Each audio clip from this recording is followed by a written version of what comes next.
Yeah! We're doing the damn thing! We're doing the do! We did, fucking scroll for Christ's sake! Party last time, second to last, it's the metaphor! Wait a minute, 2014? Oh damn, do we have to go through this whole shit of when the hell was Echo again? Oh, it's Flynn. He's doing his job. Okay, so the main game actually happens in 2015. Okay, cool. Okay, so that puts into context a lot of when this happens. So this is actually just 1 year before it happens. Cool. I couldn't remember if it happens in 2013, 2015.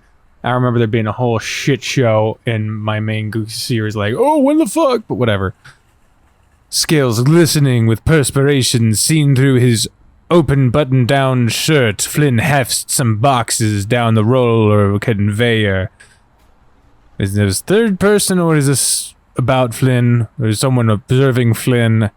I see Flynn. The Gila briskly walks over to his pallet jack, pumping it vigorously. He drags the stacked-up pallet of 15 packs of 24-count spring water bottles across the stockroom to the truck's trailer. Dumping the pallet in, he drags the jack back out, haphazardly abandoning it mid-walk as he gets to the clerical counter. He picks up a clipboard, checking off the work he just did, examining the list intently. His tail whips back and forth. It said it whips back and forth, the orange splotch patterns looking metallic in the sparse incandescent light. He's been working overnights at this distribution center for nearly 8 years, and for some reason, he hasn't grown numb to it. Flynn plops the clipboard onto the counter, patting his pockets with his scaled claws, and pulls out a pack of cigarettes and a lighter. Sean, an armadillo, sees him walking towards the side exit. Where do you think you're going? Taking my break. Sean rubs his face with both paws. Okay, you really doing this tonight? You know we still got 4 trailers left to fill, right? Flynn pops a cigarette between his lips. Yeah, and we still got 5 hours in the fucking shift. I'll be back. You're shift lead. You know where to find me. Flynn leans against the building, unlit cigarette in his mouth, fidgeting with his lighter. It sparks over and over again, never lighting. He sighs, slipping the lighter back into his pocket and switching it out with his phone. He scrolls through a few posts on social media, checking his messages, staring idly at his home screen. He perks up at some distant revving. He picks out the familiar pickup truck from across the parking lot, greeting it as it pulls up.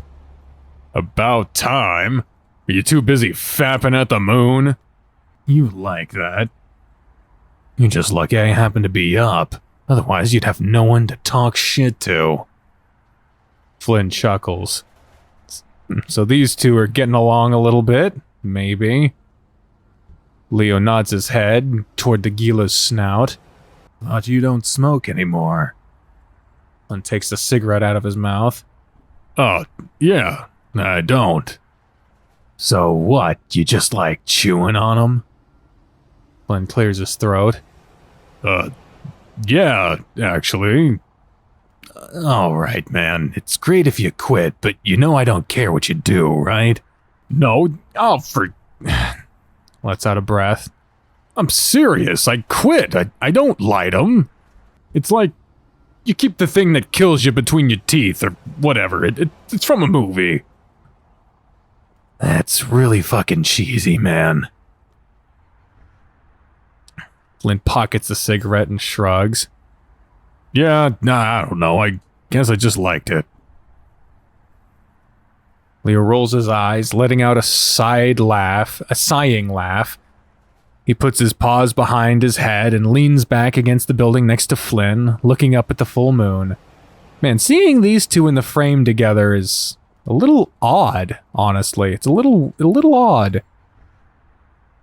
He reaches over, running his paw softly over the Gila's head spines. Huh. I mean, there was a little hint of something. Again, these short stories seem to be fleshing out stuff that's been hinted at. The reptile closes his eyes for a moment, humming at the touch. He looks over at the glinting piece of silver on the wolf's wrist, shining in the moonlight. Leo looks too, their eyes locking briefly. Flynn snickers. Your eyes are weird as hell. You say they're brown, but they always look red in the light. Yeah, I've been told that before. Leo pulls his paw back. Why'd you stop? You know I like having my spines petted. Oh, my bad. I'm just messing with you. You're in a really good mood. Yeah, just touch-starved, I guess. You need me that bad, huh? You want to make cuddles at work a regular thing? Settle down, I can get better tail than you whenever I want. Fuck you. Name the time and place. They laugh for a while. They fall into a comfortable silence, listening to the sounds, looking at the sky. So, he's graduating in about a year now, right? We're supposed to be having some sort of a reunion? Leo leans back against the building. Mm-hmm. Jenna and Teach, too. Exciting, right? We'll be a crew again, just like back then. Sure. Flynn takes the cigarette back out and rolls it around in his fingers for a bit before returning it to his mouth. You don't seem all that excited. Flynn keeps it in his mouth as he speaks.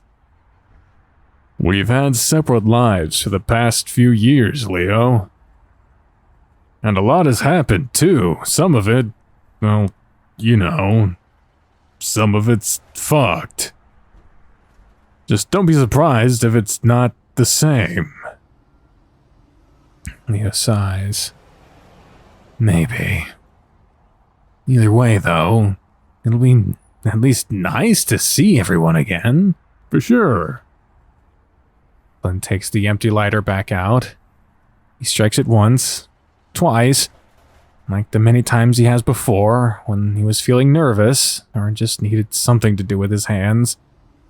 Watches the sparks dance and die, searching desperately for gas, never finding any. He lifts the cigarette out of his mouth, eyes falling away from the wolf. He inhales. And I need to know where we stand, Leo. I don't want to get caught in the middle of that shit again. None of us do. The red wolf's shoulders ease down as he lets out a ragged sigh. He runs a paw up his snout, rubbing his eyes with his finger and thumb, and he looks back at the towering reptile. I love you and Chase as friends. Very good friends. That's good enough for me. And studies the determined look on Leo's face. He puts the cigarette back in his mouth. When he speaks again, it's level, almost monotone. I guess that's okay.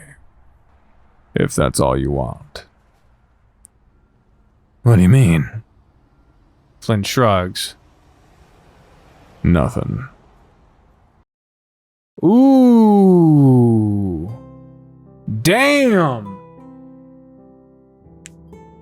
Well, that gives a little more insight into the dynamic that Flynn and Leo had prior to the reunion.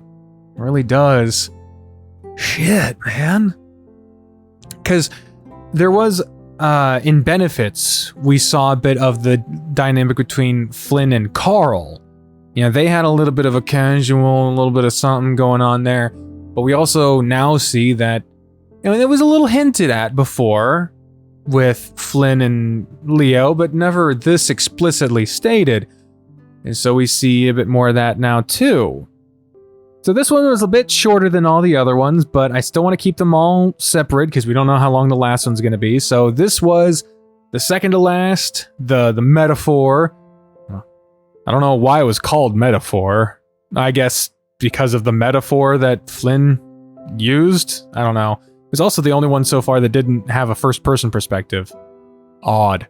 I'm also curious why benefits isn't included in all of these short stories. I mean, it has room for it. I don't know why that is. Maybe because it wasn't Patreon exclusive, but I don't know. That is weird. Anyway, on the next episode, it'll be the last short story, unless after doing all of these, one gets unlocked or some shit. But anyway, thank y'all very much for watching this episode of the Echo Short Stories. And on the next one, it will be the last one, Trip. But until then, thank you very much. Have a nice day, and bye. Bye, bye, bye, bye, bye.